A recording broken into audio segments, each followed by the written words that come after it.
தொணுக்காய் முல்லைத்தீவுக்கு இடையிலான இலங்கை போக்குவரத்து சபைக்கு சொந்தமான பஸ் சேவை இன்று காலை ஆரம்பிக்கப்பட்டது. யுத்தத்துக்கு பின்னர் துணுக்காயிலிருந்து முல்லைத்தீவு வரையிலான பஸ் சேவை இன்று ஆரம்பிக்கப்பட்டுள்ளதாக எமது செய்தியாளர் தெரிவித்தார். காலை 6 மணிக்கு துணுக்காயிலிருந்து முல்லைத்தீவு நோக்கி முன்னெடுக்கப்படும் பஸ் சேவை மீண்டும் 4:15க்கு முல்லைத்தீவிலிருந்து துணுக்காய் நோக்கி புறப்படும்.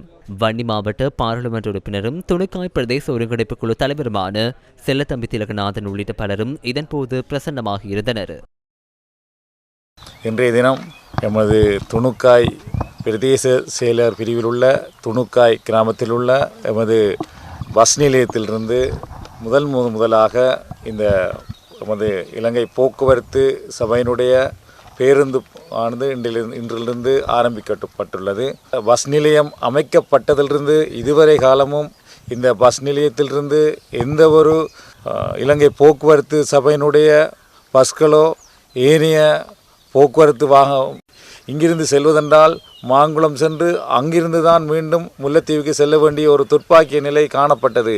ஆனால் இன்றிலிருந்து அந்த நிலை நீக்கப்பட்டு இந்த பிரதேசத்திலிருந்து செல்லுகின்ற அதாவது கச்சேரி ஏனைய கல்வி அலுவலகங்கள் மற்ற ஏனைய அரசு அலுவலகங்களுக்கோ அல்லது ஏனைய நிறுவனங்களுக்கு செல்ல வேண்டிய தேவையானது இன்றையிலிருந்து நிறைவு செய்யப்படுகின்றது.